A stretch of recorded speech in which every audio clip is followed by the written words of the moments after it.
Esse é o podcast e videocast Bauru Pode Mais. Nós estamos fazendo uma série de reflexões sobre plano diretor e também a lei de uso e ocupação de solos na cidade de Bauru. Tivemos já um primeiro episódio em que a gente trouxe basicamente a estrutura jurídica e aquilo que a prefeitura municipal, o executivo, a própria comunidade desenvolveram. Esse projeto está na Câmara Municipal de Bauru e a nossa intenção é uma contribuição, aquilo que pode ainda interferir nessa lei que vai regrar, né, o crescimento, o desenvolvimento da cidade de Bauru nos próximos 10 anos. Comigo aqui sempre na ancoragem, né, do Bauru Pode Mais, o jornalista João Jabor. Vamos em frente, vamos juntos colaborar com essa discussão fundamental para o futuro de Bauru, Cafeu e os nossos convidados aqui. Bom, os nossos convidados, temos aqui o Bruno Pegorin, ele é diretor regional, né, da Secov, né, o Bruno, obrigado por estar conosco aqui. Sempre muito bom estar com vocês. E também o empresário Alfredo Neme, ele que representa aqui a Senag, uma associação importante que reúne engenheiros e arquitetos. Obrigado, Alfredo, por estar conosco. Eu que agradeço a oportunidade aí. Bom, quando a gente fala do plano diretor, é óbvio que a gente tem tentado levar aqui, né, Jabor, uma visão de equilíbrio, né? Se a gente for para o lado empresarial, e não um empresário tão consciente, mas aquele capitalista pleno, né? Certamente ele vai querer que a cidade libere tudo e tenha áreas e você possa investir. Já na outra ponta, se a gente for também muito naqueles ambientalistas mais tradicionais, a gente não deixa a cidade sair do lugar. No seu caso, Bruno, que representa uma importante entidade, tem por trás disso também a questão imobiliária, como é que você vê um plano diretor dentro de uma cidade, em especial em Bauru, que está, inclusive, atrasado na renovação desse plano? O plano diretor, ele de fato regra muito como a cidade vai se desenvolver. A vantagem de estar no Secov, de trazer os conhecimentos e até as experiências das outras regionais, é que a gente consegue comparar. Então, um mau plano diretor atrasa a cidade por muitos anos. Então, o plano diretor ele tem uma vigência de 10 anos. Então, muito do que a gente está deixando de permitir hoje só vai ser discutido ou só vai vir para a realidade em 20 anos. Vamos pensar aqui que são 10 anos desse plano diretor, mais 10 anos de desenvolvimento e construção, e vai se materializar daqui a 20 anos. Então, nesses casos, é uma preocupação enorme o que a gente está deixando de fora, o que a gente está deixando de prever. O plano diretor anterior, não existia o WhatsApp, não existia carro elétrico, e são todas realidades de agora. Então, de fato, a cidade precisa ter um ordenamento e um regramento. Existem inovações que nasceram, então Bauru sofre, em especial na região do centro, né, muita coisa deixou de se instalar no centro pela questão das legislações vigentes. Então, tem a questão da educação, que não podia se instalar em algumas determinadas regiões, que faziam todo sentido, até para a renovação do centro, e até as modalidades de trabalho, né? Então, as legislações que a gente tinha anteriormente, a gente não se discutia trabalho em casa, ou home office, você tinha formas de trabalho completamente diferentes do que a gente tem hoje. E isso precisa entrar num campo mais permissivo. E a grande dificuldade é, sim, balancear e ver onde que eu não vou incomodar o meu vizinho, né, dentro de um contexto, e o que passa a ser vantagem para a cidade. Então, também uma discussão que a gente sempre levanta imagina se Campinas optasse por não crescer. A gente não teria Campinas como um polo econômico tão importante, né? E muitas vezes essas ondas passam e deixam as cidades para trás. Então, essa é a nossa preocupação, de perder um bonde de desenvolvimento que está acontecendo para aquilo que vai acontecer no futuro. Então, equilibrar isso, de fato, necessita de muito estudo e a gente vem participando. O Alfredo acompanha, como todos os delegados acompanharam, tentando trazer esse ponto de vista do que é economicamente viável. O Secov defende muito a questão do vamos discutir a legislação e estar adequados a isso, né? Para que a gente tenha uma cidade justa, mas permissiva também do ponto de vista econômico, de trazer os empreendimentos para que eles de fato aconteçam. Hoje, dia 11 de junho, nós estamos gravando hoje esse videocast, é o dia de abertura da Copa do Mundo, então eu vou passar a bola para o Alfredo Neme, diretor da Senag. Com a mesma abordagem, a mesma pergunta do Café, Alfredo, e uma visão um pouco diferente, né, da ASENAG, que é uma associação técnica que representa trabalhadores desse setor, engenheiros, arquitetos, agrônomos também. Como é que você está vendo essa discussão atual em Bauru e o projeto de lei, acima de tudo, o projeto de lei que a Prefeitura enviou para a Câmara? O que é que tem de avanço e o que é que tem de preocupante ali? Olha, nós temos houve muitos avanços, né, nos últimos anos, mas de uma maneira geral, eu acho que o que falta para esse plano é uma visão de mercado. Porque, na verdade, o que a gente precisa? A gente precisa viabilizar. A ASENAG, com os seus inúmeros aí, engenheiros, arquitetos, precisa o quê? Ela precisa ter uma viabilidade econômica para poder se sustentar. Então, eu acho que nós precisamos, nesse plano diretor, que eu acho que falta, são vetores de desenvolvimento. Então, nós precisaríamos, talvez, aumentar um pouco mais esses vetores para poder, economicamente, ser viáveis. Então, você pega, por exemplo, alguns incentivos que nós tínhamos aí no anterior, no plano diretor anterior. Por exemplo, o centro da cidade, que todo mundo quer revitalizar o centro, isso vamos dizer, de cada 10 pessoas, 12 querem revitalizar o centro. Então, você vê um coeficiente que era de 5 e não resolvia. Então, hoje nós estamos com um coeficiente de 3 na cidade de uma maneira geral e esse coeficiente poderia ser maior, por exemplo. O que é esse coeficiente? Esse coeficiente é um coeficiente de aproveitamento. Você tem uma área, vamos dizer, de um terreno de X, você pode construir 3 vezes mais. Então, no centro de Bauru, você tinha um coeficiente 5, muito maior do que o restante da cidade. Metros quadrados, você poderia edificar 5.000 metros. Exatamente. Agora, tanto para cima, metros. né? Lógico. No resto da cidade, né? Então, não basta você ter esse coeficiente alto no centro e se você não tiver vetores de desenvolvimento, se você não posicionar avenidas, praças, deixar o ambiente mais agradável. Então, tudo isso faz parte aí que eu acho que é o que falta. Essa permissividade que o Bruno falou, eu acho que é bem-vinda. Isso é muito bem-vindo, porque você permite que o mercado possa atuar em vários locais. Ou seja, você está dizendo que o plano pode travar. Ele pode estabelecer muitos limites em que não daria essa perspectiva de um projeto ser adequado para aquilo. O Jabor toca num ponto que ele falou assim, para cima, né? Porque para baixo... Então, acho que um ponto que cabe no plano diretor chegando lá no teu questionamento. O plano diretor anterior, vigente, né? Não esse que foi para a Câmara, que está em votação, ele vai considerar tudo aquilo que está acima do solo. Então, se eu construo um subsolo de vagas de garagem, ele não contaria para esse coeficiente. Só que no texto que foi para a Câmara... No novo agora, muito das coisas que não eram consideradas, que não são consideradas hoje, passam a considerar. Para o ouvinte que está vendo, né, para o telespectador que está olhando, aquele corredor dentro do prédio, ele não tinha uma consideração, ele não era considerado como área construída. Área computável. Então, o que acontece dentro do mesmo terreno? Porque qual que é o impacto, de fato, que aquele empreendimento vai trazer? É a quantidade de pessoas que vai estar ali. Então, toda a organização de quantos pavimentos eu posso construir, qual a distância até o meu vizinho, a questão de insolação, isso tudo se transforma em fórmulas que vão permitir eu crescer mais ou menos. O texto, ele regride naquilo que a gente tinha quando a gente olha nessa questão de permissão. Então, muitas das coisas que foram conquistadas, Exato. né, Alfredo? E se você... Ou seja, o subsolo agora vai ser considerado. Não, o subsolo ele continua não sendo considerado, mas a sacada, a gente viu... A sacada, corredores, etc. Exato. Quando a gente anda para a cidade e vê esses prédios mais novos, com mais sacadas, que arquitetonicamente eles são mais bonitos de você caminhar numa cidade assim, isso começa a perder eficiência. Então, o empreendedor, em determinado momento, ele vai ter que escolher, ou eu faço menos apartamentos com uma sacada maior, ou eu vou fazer mais apartamentos com sacada menor.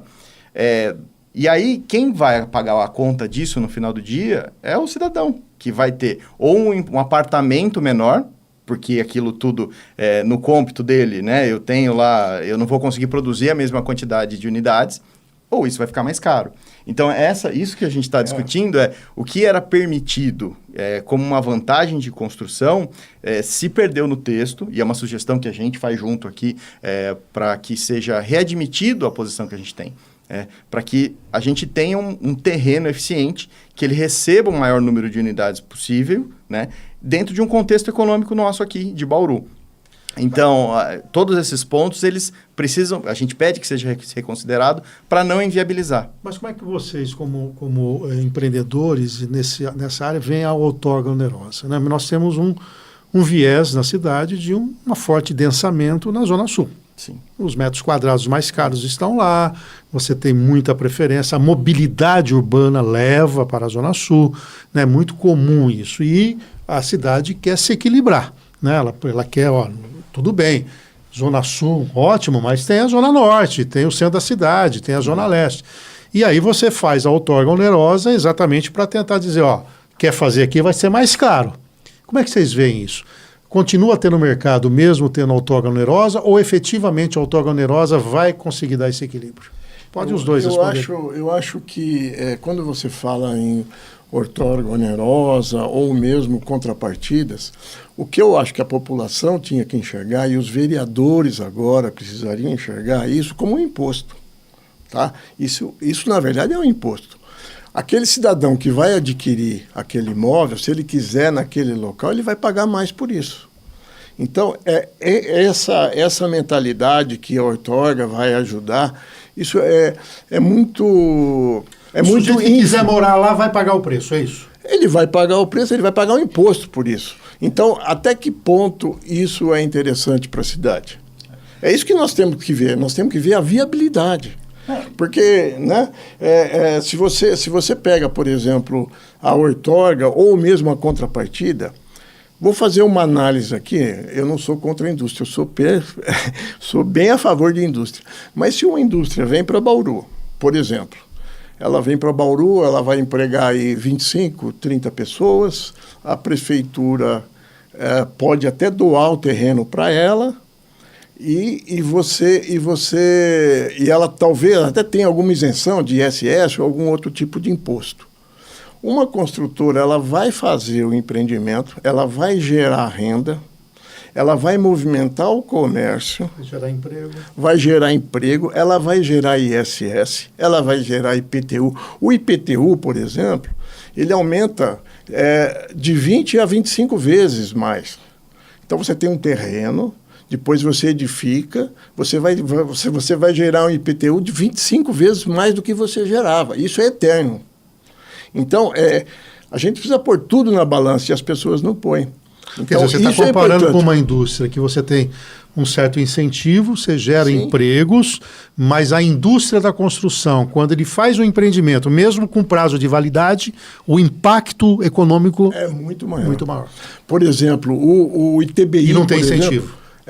O ITBI não tem incentivo, a pessoa ainda adquire o terreno, paga mais caro por ser, às vezes, numa zona sul ou algum outro lugar, paga mais caro, edifica, movimenta todo o comércio, traz uma valorização para o mercado, aumenta os IPTUs ao redor desse empreendimento.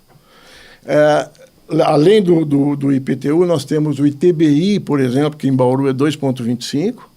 Então, tudo isso deveria ser levado em conta. Não sei se vocês conseguiram entender. Deu para entender. Inclusive, eu vou colocar uma variável. Até eu estive na Câmara e falei isso lá, quando a gente estava discutindo a questão da localização da Câmara e tal. Um condomínio também cuida do lixo. Também cuida da manutenção. Se for horizontal, a prefeitura, se eu não me engano, só o DAI que entra num condomínio para fazer algum serviço. O restante é mantido... O DAI entra porque não autorizou. Ele não autoriza você a fazer. Então você pega um prédio, Jabor, com 30 moradores, são 30 geradores de lixo que cuidam do seu próprio lixo. É isso que eles estão colocando. Quer dizer, por que onerar a construção à luz de um certo crescimento populacional. É E um isso? detalhe muito importante, porque a gente está falando aqui de outorga onerosa, tá? Mas isso não vai tirar a mitigação, o estudo de impacto de vizinhança. Então, o empreendimento vai se alocar em determinado local. Ele entrega um estudo para a prefeitura, analisa todo o impacto na região, hoje, com água, educação, saúde, uma série de variáveis que estão ali. Ele vai pagar ele vai zerar esse impacto. Hoje, ele vai... negativo, ele o vai negativo. zerar. Hoje, se o impacto é só positivo, ainda assim ele paga. Esse empreendimento vai contribuir lá de 5% a 7%. Ele vai contribuir, vai devolver, resolver esses problemas estruturais da região onde ele se instala. E hoje está sendo incluída a outorga onerosa. Então, é um imposto de fato acima por um desenvolvimento. Isso responde os questionamentos. Por que o metro quadrado em Bauru é tão caro? Exatamente. Eu queria até entrar nessa discussão, né, ouvindo o Alfredo, o próprio Bruno, para dizer o seguinte, né, para quem está nos vendo e ouvindo e talvez não alcance tanto esse assunto, a outorga onerosa é algo que o empreendedor tem que pagar para a prefeitura ou em forma de dinheiro ou em forma de construção de obra para mitigar o impacto da chegada dele em determinado local. Não é mitigação. Não é mitigação. Existe um não é limite, mitigação. então volta lá no terreno de 1.000 metros. Eu acho que precisa explicar bem isso, porque você vê, eu mesmo tenho alguma dificuldade. Outorga onerosa é uma coisa, contrapartida é outra, ou as Isso. duas são a mesma coisa. Não, e ainda são tem... diferentes. São coisas diferentes. Vamos separar tudo isso, então acho que é bom. Se o Alfredo me permite, E vamos lá. já existem esses instrumentos em Bauru, né? Já. Não Então, estão previstos Está no dentro plano. daquele coeficiente Então, vamos de lá. aproveitamento. Um terreno de 1.000 metros hoje, Isso, vamos dizer exemplos concretos. que eu coloque ali 100 apartamentos. Tá? Desses 100 apartamentos, o custo equivalente aí, a forma de calcular, eu vou ter 2 apartamentos que eu vou entregar em forma de obra pública. Eu vou pintar a calçada, eu vou melhorar Uma a escola, iluminação, posto de saúde. tudo isso. Asfalto. Isso como mitigação de impacto. Se eu quiser construir, vamos dizer que esse limite tenha sido atendido com esses 100 apartamentos. Se eu quiser, se existir demanda e o empreendedor tiver um interesse, em vez de fazer 100, fazer 150 apartamentos, e aí eu tenho uma pressão menor, porque a infraestrutura já está pronta, é meio contraproducente isso. Então, eu vou aumentar de 100 para 150, essa diferença eu tenho que entregar para a prefeitura um custo, como se eu estivesse comprando mais um terreno, ou uma parte de um terreno. Então, isso também tem uma fórmula que está lá no plano diretor. É outorga. Essa é a outorga. Então, assim, isso não vai eliminar... É como se fosse assim, me corrija se eu estiver errado. Eu tenho na Zona Sul 1.000 metros quadrados de um terreno, eu posso edificar 1.000 metros, 3.000 metros. 3.000 metros. Isso. Eu quero fazer 5.000 metros. Isso. Esse excesso de 2.000 metros, Pago para a prefeitura. eu dou uma outorga, eu pago um pedágio Isso. fora a contrapartida, que é o que ela já Exato. exigiu para você estar ali. E a contrapartida, você vai chegar lá ainda. O que é a Não, contrapartida? A gente tem mitigação e a contrapartida vem pela outorga onerosa. Ah, tá. Então, é a contrapartida por esse empreendimento. Então, existem 2 instrumentos no plano diretor. Isso me parece, Café, que os governos em geral, não sei se isso existe só em Bauru, acho que não sei se é só Brasil, mas isso, os governos transferem para a iniciativa privada a lição de casa fiscal que eles deveriam fazer, porque são obras públicas, não é? Isso o nasce poder em São público Paulo. que tem que É que o mitigar. poder público parte do princípio de que ali era uma área. Estava tranquilo, o transporte coletivo, quando ele fechou esse transporte, parava no ponto último, a escola já estava a 200 metros da casa da pessoa, o posto de saúde estava lá. Você pegou lá uma área rural, transformou em área urbana, você tem que me ajudar a levar o desenvolvimento para lá. O que a maioria pensa, que é muito parecido com o que o cidadão comum acredita, que o dinheiro é público e, na verdade, o dinheiro vem do privado. Então, na verdade, o que está acontecendo eles não querem ganhar mais dinheiro na construção, eles querem que o metro quadrado seja mais barato, Para vender mais barato. para vender mais. Só que você coloca a outorga, as contrapartidas, as mitigações, um metro quadrado que seria vendido por R$6.000, você tem que vender por R$8.000. Porque no fim você repassa isso para o consumidor final. Sim. E aí o preço do metro quadrado fica muito alto. Mas e esse argumento, Neme, de que com isso poderia ter incentivo para ir para outras áreas? É balela? Como assim? Você disse se que... está caro fazer na Zona Sul, o metro quadrado está muito alto, então eu vou edificar em outra região da cidade. Esse tipo de pergunta é importantíssima, Café. Por quê? Porque o mercado, as empresas não controlam o mercado. O mercado, quem controla é o consumidor. O consumidor quer ali, entendeu? É diferente. O cara que nasceu num determinado local, ele quer ir para a Zona Sul hoje. Ele ficou um pouco melhor, ele quer ir para a Zona Sul. Então, a velocidade de venda fora disso é muito devagar, entendeu? É muito lenta. Apesar de todos os incentivos... Exatamente. Agora, eu só queria fazer uma observaçãozinha que o João estava meio perdido no sentido da mitigação, da contrapartida e da outorga. Todo empreendimento é feito um EIV, é o Estudo de Impacto de Vizinhança. A partir desse estudo, que você vai determinar quais seriam as mitigações. Só que em Bauru, na verdade...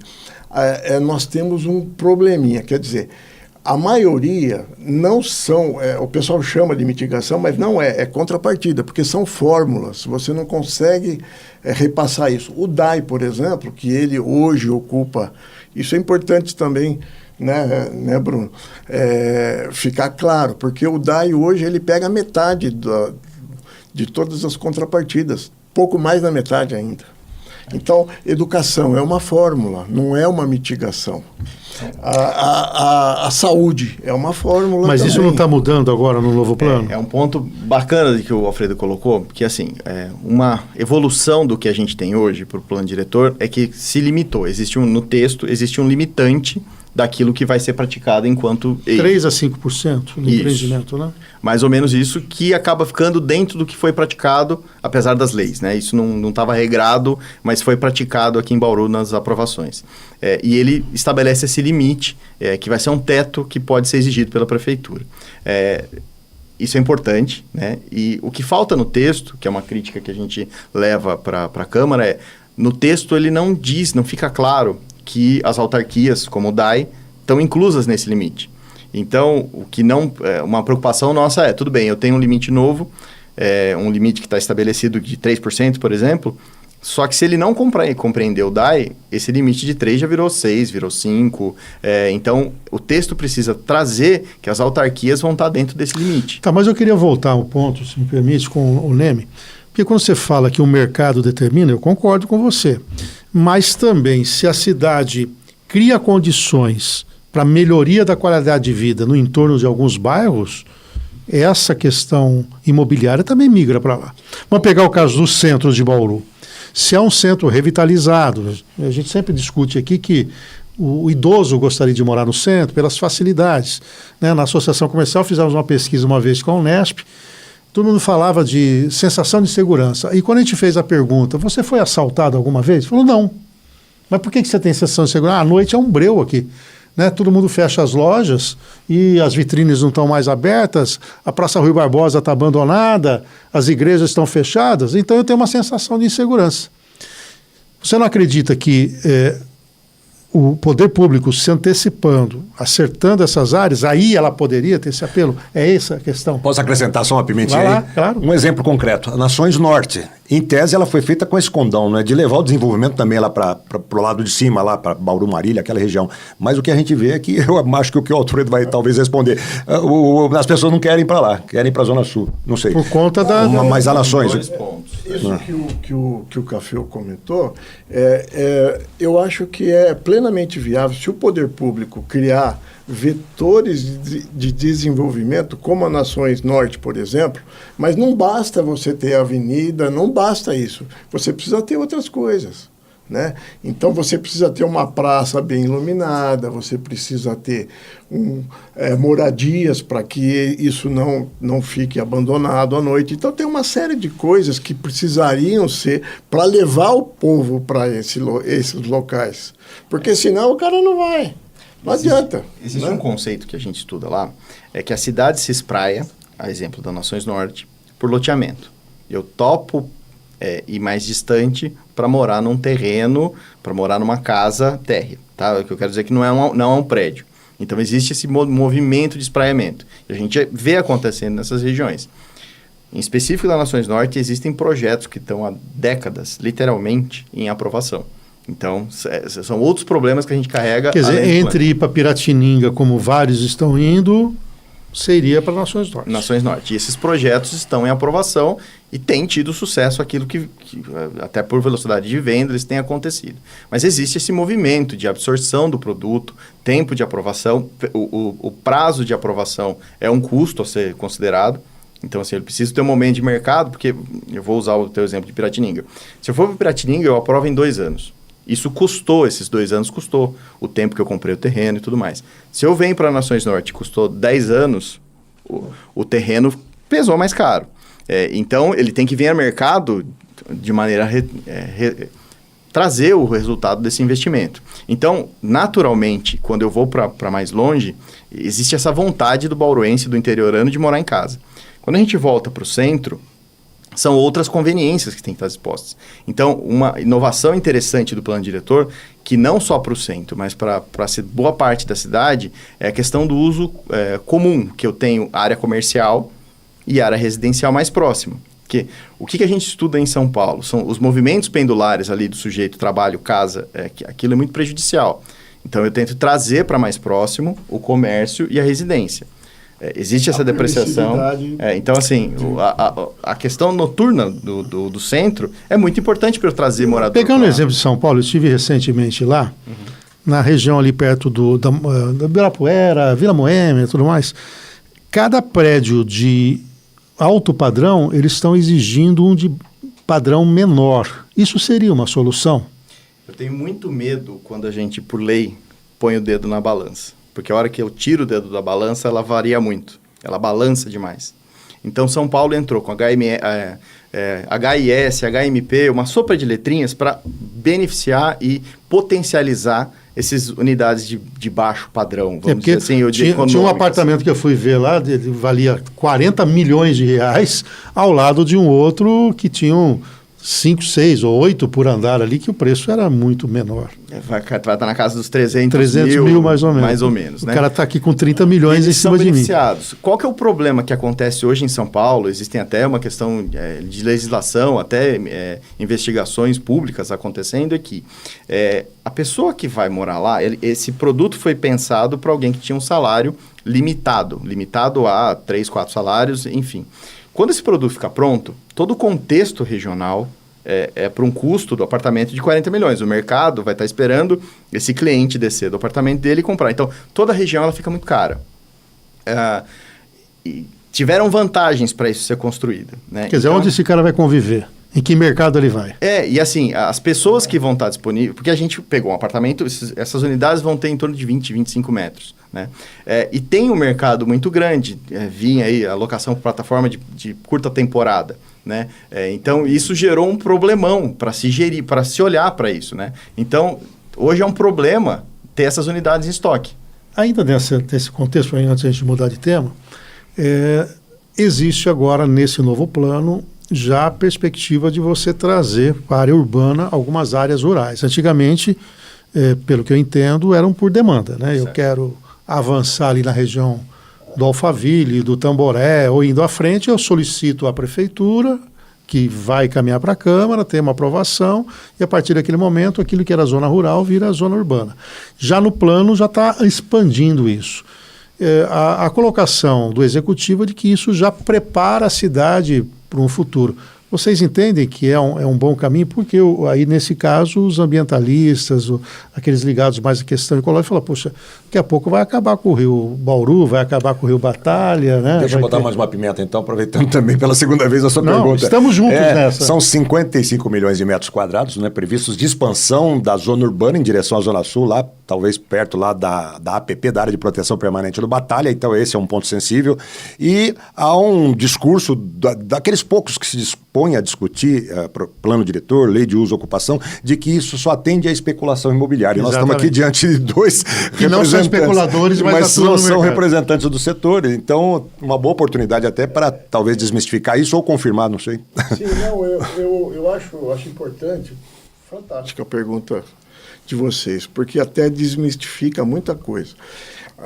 Os urbanistas, a maioria deles, eles acham que quando você edifica ou faz um loteamento mais afastado, você encarece porque você tem que levar toda a infraestrutura. No meu ponto de vista, hoje, isso virou balela. Por quê? Porque o empresário vai fazer tudo. De 82 para cá, com a lei que era a velha lei do Jurandir, todo empreendimento tem que receber asfalto, tem que receber água, esgoto, iluminação, pavimentação, tudo, galerias. Então, e ele tem que levar lá tudo isso. Então, na verdade, talvez encareceria um pouquinho para o município, é o transporte só, se ele tiver um veículo para levar um ônibus que faça, um coletivo que faça isso. Mas o impacto ambiental? O impacto ambiental, tudo isso é mitigado. Tudo isso é mitigado. Quando você faz o wave, você mitiga tudo isso.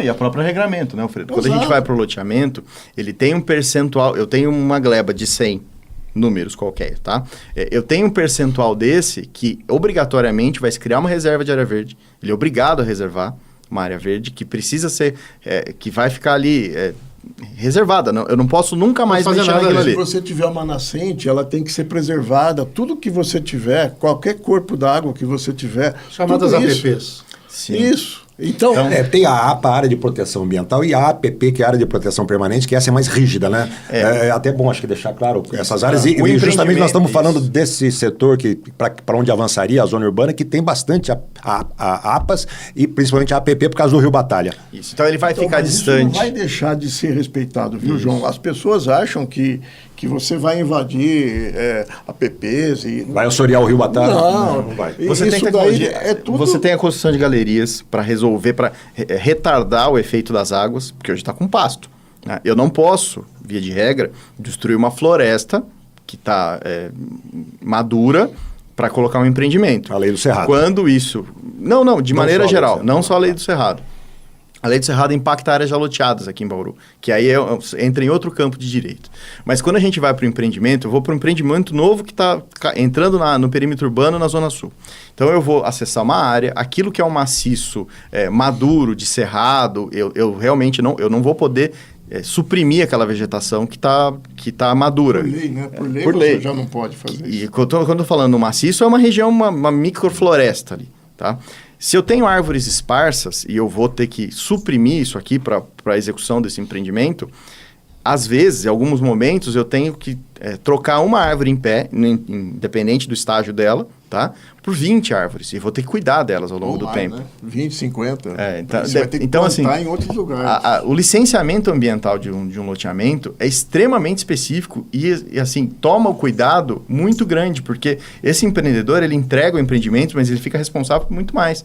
Então, se essa drenagem que ele fez hoje e entregou não deu certo, algum erro técnico que vai causar algum tipo de assoreamento, esse empreendedor vai ter que corrigir isso. Então, assim como uma indústria... Em resumo, essa decisão de já se antecipar é positiva. É ao contrário do ponto de vista de especulação. Quanto mais eu permito... Quanto mais oferta você tem... Menor é a oportunidade de colocar o custo maior, né? Agora, um ponto importante a se destacar. A gente olhou muito para a Zona Sul. Né? E ali, dentro da lei do texto que foi para a Câmara, a gente vai ter no máximo lotes de 400 metros.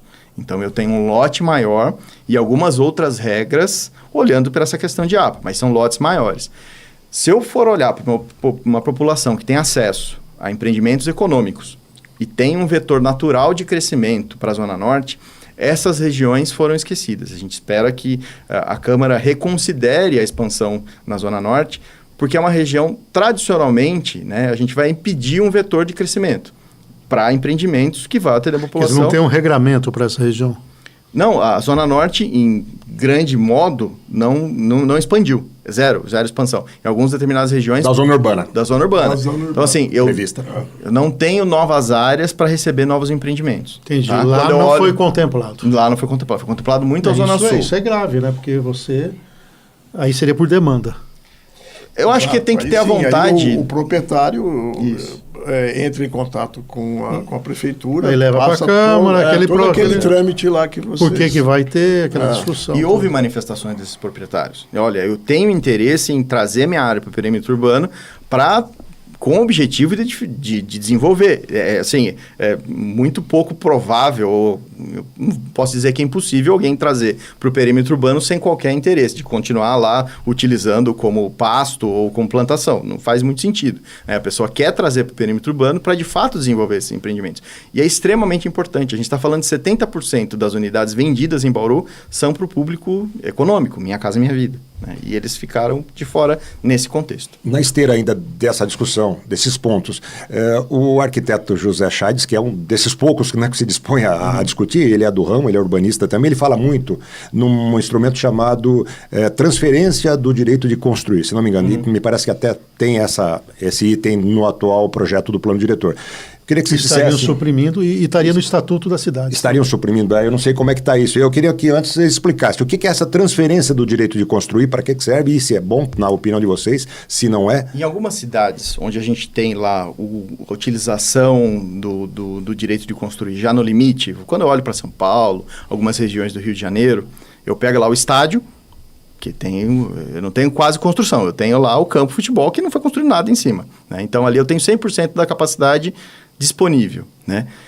Eu pego esse direito de construir, esse potencial construtivo e vendo, né? Isso acontece muito nas operações consorciadas em São Paulo, quando a gente vê lá, São Paulo leiloou não sei quantos 1.000 metros ou milhões de metros quadrados na região da Faria Lima. Isso tem esse conceito. Como funciona na prática isso? Eu não estou entendendo. Transferir o quê? Ou vende o quê? Eu acho que dá para dar o exemplo da floresta urbana, aqui em Bauru. Em vez da prefeitura ter comprado... Desapropriado e comprado, né? Ela chegaria para o proprietário da floresta urbana dizendo assim, quantos metros você tem aqui? Tanto. Você tem direito, você vai deixar essa floresta para o município e você tem o direito de construir uma área idêntica. O Chades usa muito exemplo dos imóveis. Em outra região. Você tem o direito de edificar em outra região. O exemplo é a contrapartida. A prefeitura não gastaria esse dinheiro. Isso, e o empreendedor que está, entre aspas, sacrificando a área dele para uma preservação ambiental, teria como ganhar dinheiro. O exemplo que o Chades sempre coloca, eu já tive a oportunidade de ver a explanação dele, são imóveis tombados. Obviamente você não vai mudar, mas existe uma capacidade de construção que não vai ser utilizada. Porque imóvel tombado, ele utilizou... O imóvel tombado é do proprietário privado, ele não pode fazer nada com aquilo. Então, vamos dizer que ali, o terreno de 1.000 metros, vamos voltar no terreno de 1.000 metros, eu tenho ali uma construção tombada que utilizou os 1.000 metros, eu tenho 2.000 metros excedentes, né? O objetivo seria vender essa oportunidade de construção para um outro empreendimento. Eu acho que é sempre mais uma vantagem para colocar como disposição. Acho que o mercado, quando ele vai fazer a conta econômica, para ver se o cidadão lá no final do dia vai ter condições de pagar, tentar encontrar um instrumento onde ele vai se tornar mais eficiente do ponto de vista de custo, né? Então, se isso é mais barato desenvolver nesse sentido e traz mais vantagens para a sociedade como um todo, seria um instrumento muito bom. O grande problema desse instrumento, o instrumento em si é perfeito, só que o grande problema é você viabilizar. Não entendeu? Pode ser o único, né? Então, você tem um terreno lá, por exemplo, quantos imóveis tombados nós temos aqui e qual a capacidade deles construtiva deles? É muito pequeno. Ou seja, não teria um estímulo. Seria uma floresta urbana, água dessa magnitude. Tem um problema exatamente. Seguinte, né? É um negócio... Quando você tem uma floresta dentro da cidade e tal, mas quantas você tem dentro de Bauru? Então, a viabilidade desse instrumento fica muito limitada. Quer dizer, ela vai ter pouco resultado. Pouco resultado. E uma preocupação é o dia seguinte, porque vamos dizer que uma incorporadora compre o terreno, a capacidade, ou enfim, um imóvel tombado. Não é objetivo dela cuidar desse imóvel tombado. Ela não sabe fazer isso. Ela sabe construir um prédio residencial.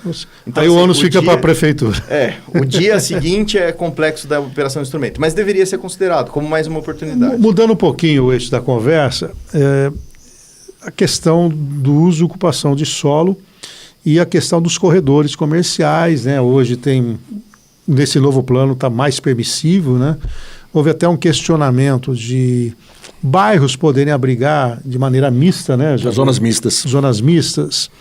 Tem a questão da comendador, que até um certo lugar pode ter, aí tem a associação de bairro ali do Estoril, que entrou com uma ação e coloca. Como é que vocês veem essa questão? Libera geral...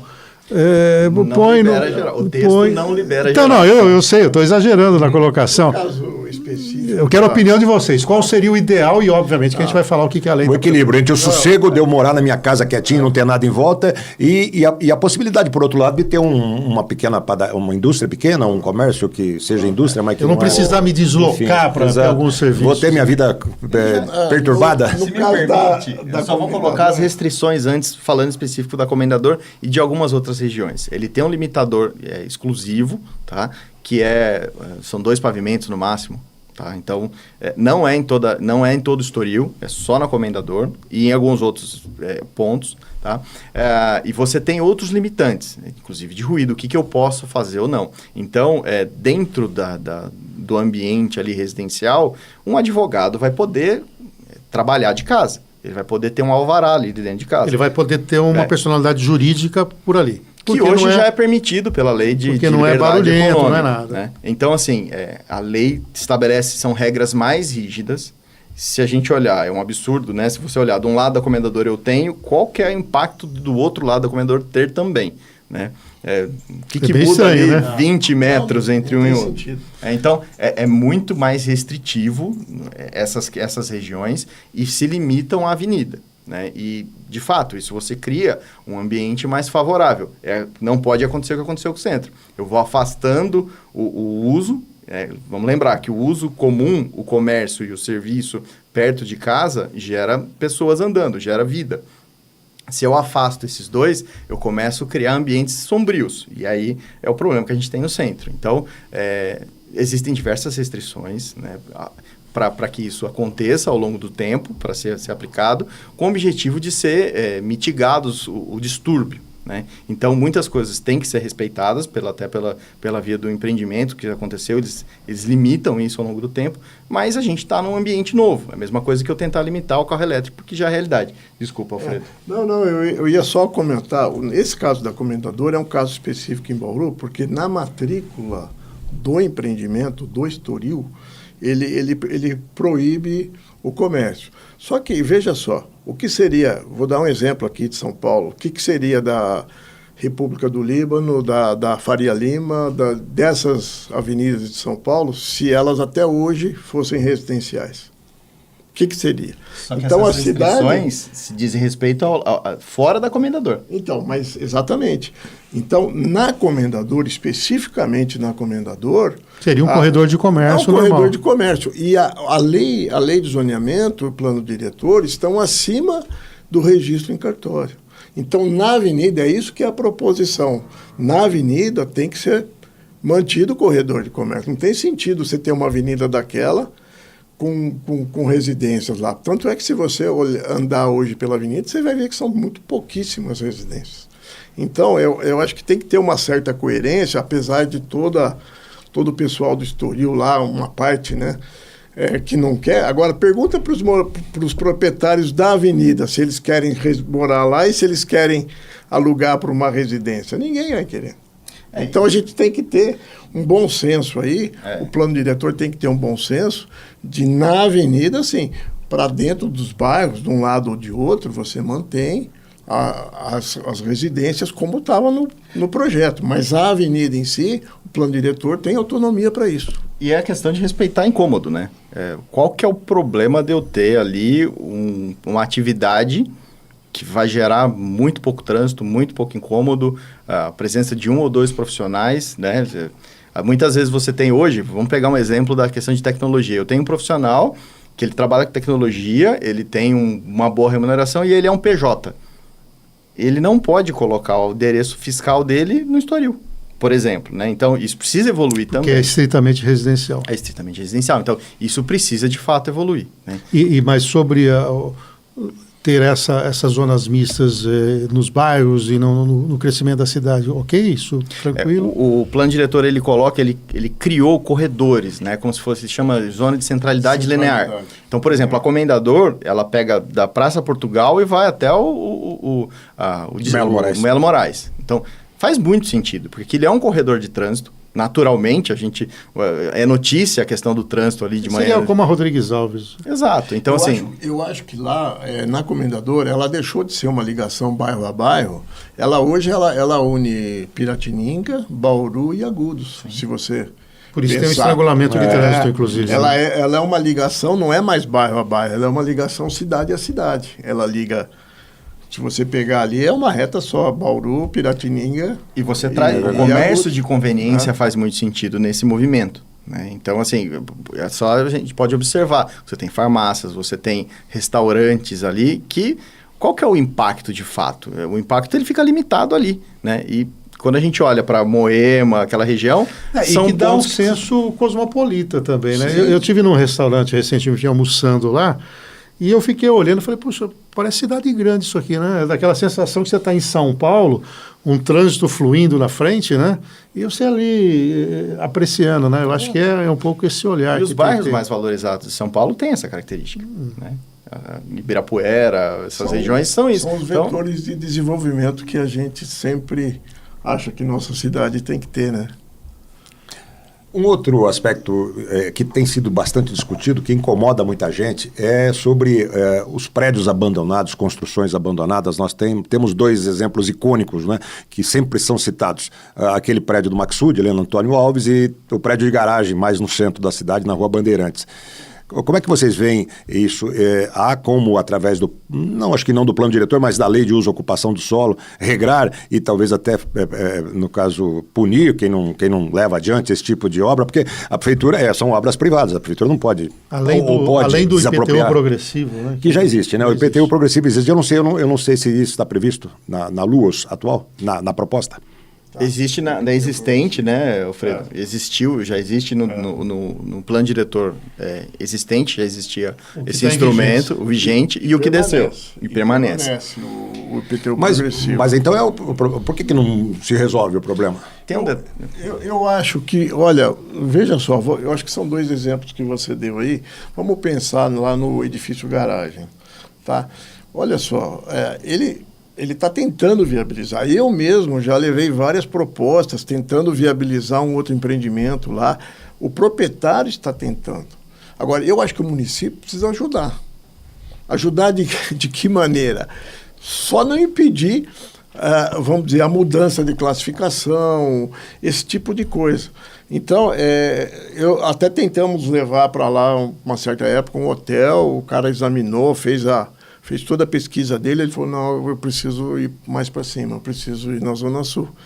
Então, eu acho que tem que ser muito bem pensado isso, o imposto progressivo, que pode ser uma faca de dois legumes.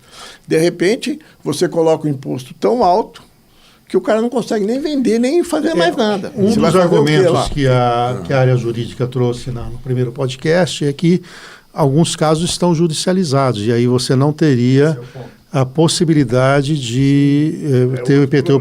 É o caso da Encol, por exemplo, né, que tem os esqueletos aí. Tem outro caso que o mercado conheceu, a construtora foi lá, exoticamente ela comprou o terreno, que é uma coisa que não acontece, tá? Existem outros modelos de negociação, mas ela comprou o terreno de uma empresa. Ela aprovou tudo na prefeitura, estava tudo certo. Quando ela chegou para o agente financeiro para financiar a obra, o agente financeiro falou, não, o antigo proprietário tinha uma restrição e eu não posso fazer o financiamento aqui. Era um empreendimento voltado para o modelo econômico, Minha Casa Minha Vida, e aquele negócio ficou congelado. Poderia ter um direito de regresso aí no caso. Não, existia um contexto ali de que não podia. Pela lei, a Caixa não podia financiar aquilo porque existia uma restrição interna ali, um problema de outros empreendimentos, daquele antigo proprietário. Então, todos os projetos ou todos os terrenos que foram sugeridos para aplicação da outorga onerosa, que passou na gestão do Conselho do Município, que a gente faz parte, nenhum deles conseguiu dar sequência, porque todos eles tinham esse problema jurídico, né, de aí não sucessão. É o caso do IPTU progressivo, porque ele não consegue executar. Foi de boa fé. Ele não consegue, era impossível. A própria área do Maxud, que não é mais da Maxud, ele não podia seguir porque o Maxud tinha um problema, que isso é público, né? Ele tinha um problema de sucessão, né? De uma questão sucessória.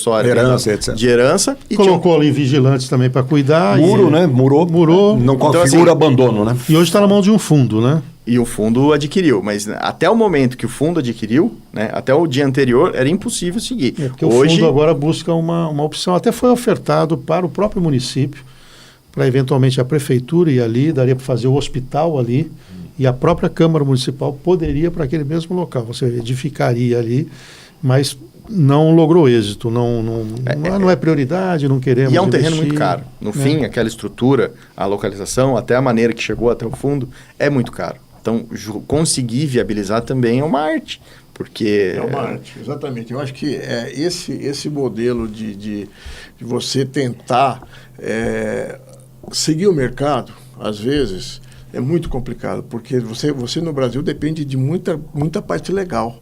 Tem muita coisa irregular, qualquer coisinha você trava. Então, fica complicado mesmo. Eu acho que eu tenho as minhas restrições contra o IPTU progressivo, porque eu não acredito que uma pessoa de boa fé deixe o seu imóvel abandonado sem gerar renda para ele. Então, se... É que eles sempre levantam a questão da função social da propriedade, né? Então, um imóvel abandonado, sem manutenção, está deixando de ter uma função social. Mas... Consequentemente, o Estado tem que intervir para que transforme aquilo em algo que seja utilizado. Mas, Cafeu, aí é que está, Cafeu. O imóvel abandonado, mal cuidado, ele só está dessa maneira por algum motivo.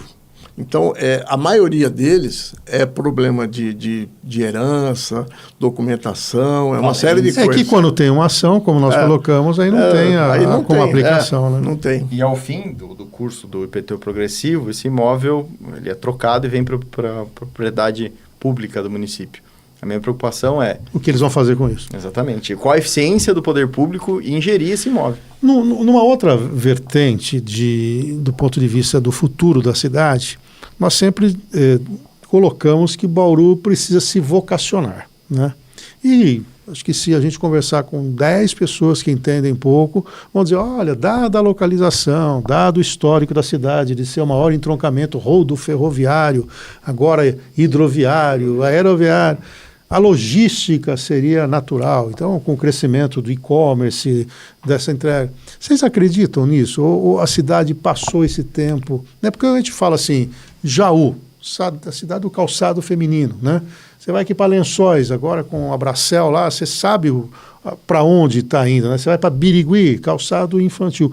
Bauru dá a impressão que ela não tem essa identidade, e se tem, ela não trabalha fortemente nisso. Qual a visão de vocês, saindo um pouco do campo imobiliário, né, do ponto de vista de construção, mas de pensar nesse futuro da cidade? Olha, eu tive, há 2 semanas atrás, eu estive em Ribeirão e estava conversando com um amigo lá que também é do setor, do ramo da construção civil, e ele estava falando, o avô dele foi prefeito, tem uma série de ligações lá com a cidade.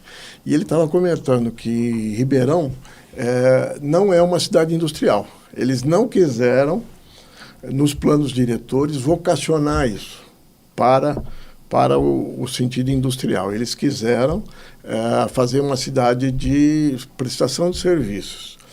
Eles tinham muita receita das usinas de álcool lá, os fazendeiros e tal, né? E eles optaram, nos planos diretores, em todos os planos que tiveram, desde o avô dele, que foi prefeito e tal, optou por seguir esse modelo. Eu não sei, é um modelo que parece interessante, mas hoje em dia eu acho que a atração de novas indústrias nós temos que ter também. É impossível a gente, né, conviver sem... A trava até agora está a questão do tratamento de esgoto, né? Então, que a gente espera que destrave, né? Porque isso realmente é um grande limitador. Né? Eu olho para Bauru, eu tive a oportunidade de morar em Curitiba, já morei em São Paulo, a gente tem esses movimentos de conhecer... Se comparar com Curitiba, a referência... É covardia. Eu acho que existe uma limitação, passa pelo imobiliário logístico, infelizmente passa por isso, porque a gente vê grandes empresas ou grandes galpões logísticos se instalando nas margens de Bauru, nas cidades vizinhas, né? E é por uma questão de oferta de terreno. E isso tem a ver também com o perímetro urbano, facilidade de aprovação, isso acaba sendo uma vocação da cidade. Eu acho que é importante destacar isso. Mas acho que outras tantas vocações que Bauru não pode mais perder a oportunidade. A gente é um centro de tecnologia jurídica, né? A gente tem um volume de egressos aqui que nem todos ficam. Os call centers, né? Ou não só? Não só. A gente Jurídico tem, mesmo. Jurídico mesmo. A quantidade de Conhecimento. advogados são formados em Bauru e eu acho que os call centers são um excelente exemplo. Né? Eles agregam muito para a cidade, geram emprego e está dentro de um contexto que naturalmente tinha que nascer aqui em Bauru. A crítica que se faz aos call centers é que o salário médio é baixo, né? Porque é um uso intensivo de mão de obra. Você, de certa maneira, mostra que a cidade é forte geradora de emprego, mas no fim do dia o dinheiro é pouco. O PIB fica baixo. Assim, entre isso e uma claro, Haribo que está saindo do Brasil, não há dúvida, né? não há Então, dúvida. assim, eu acho que outras tantas oportunidades precisam nascer. Seja Uma no cidade setor médico, tecnológica, talvez. setor médico, o A setor área da saúde é uma área importante, educacional. as engenharias que os São Carlos é um bom exemplo disso que você está falando. Excelente exemplo disso. Rio Preto, ela na área da saúde, ela também deu um deslanchado. Bauru, e tem um detalhe, Bauru, tive acesso a um estudo, além do entrocamento rodoferroviário, a gente tem um entrocamento de energia elétrica, que quando a gente olha para data center, é um consumo absurdo, né?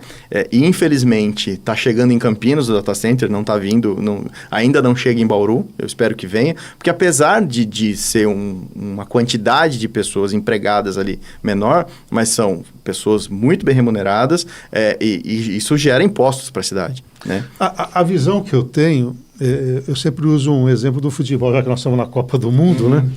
Quando eu era molequinho ali, ele jogava no Moraes Pacheco, né? Tinha o garoto que não jogava nada, né? Você não vai botar alguém para marcar ele falando, a natureza marca, né? Quer dizer, um cara joga mal, a impressão que eu tenho, me corrija se eu estiver errado, que a natureza está cuidando, nós não estamos trabalhando, nós não estamos induzindo Planejando. crescimento. E pegando o gancho do Alfredo, eu sempre defendi nas palestras que eu faço, quando eu mostrei Bauru pelo Conselho de Economia, falei, que bom que nós não temos grandes indústrias, porque nós não ficamos reféns de ninguém. Se você tem uma cidade, por exemplo, que é refém de uma usina, se a usina não vai bem, a cidade padece. Veja, nós tivemos saída aqui de Mondelez, de outras. O que aconteceu com a cidade? Ela se readaptou, se readequou. Então, essa pulverização de médias empresas, médias indústrias, garante que você não tenha uma convulsão social, né? Mas o que me incomoda muito é que você não tem um plano de Estado que você diga, olha, hoje eu estou aqui, daqui 5 anos eu quero chegar aqui, depois eu quero chegar lá. Parece que nós vamos nos adaptando e aí, obviamente, você não tem uma cidade com um crescimento sustentável. Não sei se vocês têm essa mesma visão. Eu creio que sim. Você comentou na área da saúde, né? Você vê, Bauru, há pouco tempo atrás não tinha a faculdade de medicina, hoje nós temos, né, 2, né? Temos um hospital novo aí, o hospital da Unimed está sempre expandindo. Então, é um outro vetor, né? Eu acho que nós temos que criar vetores de desenvolvimento. E o lance do turismo de negócios, né? Que é outra coisa também que a cidade... Agora, você não tem um local, por exemplo, o Sim Comércio tinha que sediar um encontro nacional dos Sim Comércios do país, 800 pessoas, ele tem que fazer em São Paulo. Eu fui, inclusive, ministrar uma palestra lá representando o Bauru. Mas por que eu estou aqui em São Paulo? Porque nós não temos uma arena para isso, né? Então, você quer vocacionar, você quer dizer que você tem um diferencial competitivo no centro de São Paulo, mas você não tem infraestrutura para poder abrigar. Nem o avião funciona, essa que é a grande verdade, né? Não sei se... Né, a gente hoje... Eu estou pedindo para quem vem para Bauru, para às vezes fazer alguma parada, vem de carro. Eu mando um carro buscar, porque cancela o voo, dia sim, dia também, né? E aí é um limitador, né? Talvez investir nesse setor logístico aí, né? Que talvez Teve um evento que a gente teve que eu achei muito interessante, que falou o seguinte, o avião, ele é um meio, não é um fim. Isso ficou muito marcado para mim, porque volta na questão das nossas vocações. Quais são as vocações fim que a gente tem que trazer aqui em Bauru e desenvolver para que o avião chegue lotado e com uma frequência muito grande para trazer essas pessoas? Ele só vai trazer a pessoa para cá interessada em alguma coisa aqui. É isso. É o fim. Bom, voltando ao... Vai lá. Só para complementar, até que ponto o plano diretor e a própria lei de uso e ocupação do solo contemplam essa preocupação do CAFEU? A falta de um plano, a falta de uma vocação muito clara e definida, eles têm papel importante, acho que nisso tudo. E mais um pouco, do jeito que eles estão, tanto o projeto do plano diretor quanto da Luz, que ainda comporta a discussão e vocês devem participar de muitas ainda, né? Até que ponto eles estão comportando do jeito que eles estão hoje? A criação dessa mentalidade mais planejadora, eixo desses vetores aí que você falou. Com uma visão contemporânea, moderna de crescimento de cidades. Até porque, só para acrescentar, no próximo episódio, o terceiro dessa nossa série sobre o plano diretor e Luz, virão aqui os vereadores, virá o relator do plano diretor, o relator da Luz, são dois projetos de lei diferentes. Então, aproveite e deixe as sugestões para eles que nós vamos confrontar depois. Eu não vejo assim nenhum foco, nenhuma criação de vetor de desenvolvimento nesse plano. As ICs, por exemplo, nós falamos disso aqui. Então, as ICs, Zona de Indústria e Comércio e Serviços. Tá, as ICs são ao longo das rodovias. Se você parar para pensar naquilo que o Bruno estava comentando há pouco tempo, que a expansão para o setor norte em habitação, hoje as ICs vão ser um limitador, né? Algumas ICs já estão podendo ser mistas, industriais e residenciais, mas uma parcela e com algumas regras que não são muito interessantes para o pessoal que investe nisso daí. Então, as ICs, elas seriam interessantes, mas eu até perguntei várias vezes para o pessoal da prefeitura, acho que o Bruno estava presente, quanto representa as ICs perto dos nossos distritos industriais? Se somar os nossos 3 distritos, as ICs devem dar umas 15 vezes mais. Então, nós temos os distritos hoje que não estão cheios, subutilizados, com problema na infraestrutura. Com problema de infra, e nós estamos criando mais um limitador. E tem ainda o Distrito 4 que eles estão querendo exatamente, puxar, né? Exatamente. Então, eu acho que dentro daquilo que o Bruno falou, dessa expansão, quer dizer, você vai ter que pular a ZIC para poder expandir. Eu acho muito ruim, pegando o gancho do Alfredo, ter que escolher entre um empreendimento habitacional e o empreendimento gerador. Eu acho que ambos têm que existir na cidade. Naturalmente, Bauru é uma cidade polo, ela cresceu o dobro da média nacional ao longo dos últimos 10 anos. Então, isso tem que ser considerado quando a gente olha para a expansão da cidade. Eu acho que a gente não deveria ter que escolher entre um ou outro por uma limitação de espaço, enquanto a gente tem perímetro para crescer e se tornar urbano, né? E aí tem pontos que acabam fugindo da discussão, porque hoje, dentro do plano diretor, salvo aqui alguma correção, eu tenho limitador máximo de tamanho de lote. Então, se eu tenho uma indústria querendo vir para cá, que ela precisa de um tamanho lá de 50 mil metros, né? Ele não vai conseguir. Então, é isso, né? Olhar quais os vetores que a gente quer trazer para tentar impulsionar. Bom, para a gente encaminhar ao final, qual vai ser o papel de vocês na Câmara Municipal? Porque nós vamos ter agora uma oportunidade desses pontos que vocês levantaram aqui, até mesmo algum tipo de sugestão que não foi acatada tecnicamente ali atrás, para introduzir ou pelo menos provocar o legislativo. O que a Senag, o Secov pretendem fazer daqui para frente? Eu acho que a gente tem, até reforçando, a gente participou durante todo o processo do plano diretor. Desde a eleição lá em 2000, antes da pandemia, a gente já participava enquanto delegado setorial, né, das associações, participou ali propondo isso que a gente está colocando, e a gente reforça, né? A gente vem calçando. Vocês vão insistir nos pontos. A gente vai insistindo. A gente tem que insistir, porque acho que, além de tudo, né, a gente estava comemorando, são 80 anos de Secov no estado de São Paulo, e isso faz parte de uma resiliência de tocar nesses pontos, para que as coisas continuem sendo possíveis, né? A gente está falando de um setor que é excessivamente regulado, né? Do tamanho do apartamento, ele é regulado, o tamanho da rua, tudo é excessivamente... Ele precisa do poder público para dar um alvará para começar e para terminar a obra. Para sair de qualquer tipo de alvará precisa passar naturalmente pela prefeitura.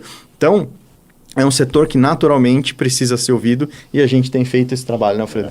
Exatamente. Agora eu acho que nessa fase que nós estamos aí, fazer um tete-a-tete com os vereadores, propor algumas coisas que a gente já já vem conversando. Teremos audiências obrigatórias ainda. Exato. E tem o tete-a-tete também, que é o que ele falou. O Que bastidor. eu acho que é o mais importante agora. Porque a gente precisa lembrar que o que nós perdemos, por exemplo, de IPTU, de TBI, que foi para Piratininga, por exemplo, não vai retornar.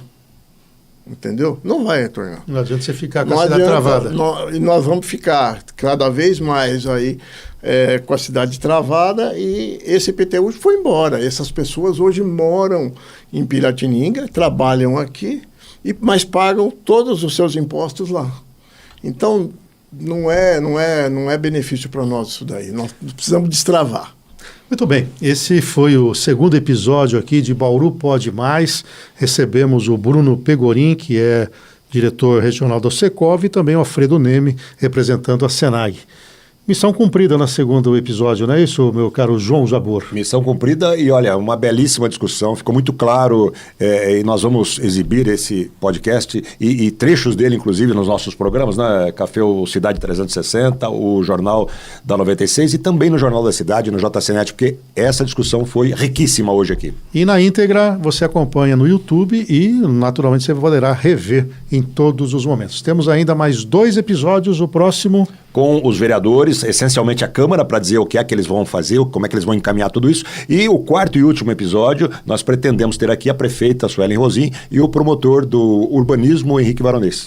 Essa é a contribuição da 96 FM em parceria com o Jornal da Cidade JCNet, com a infraestrutura e o crescimento sustentável da cidade de Bauru. Nos vemos no próximo. Até lá.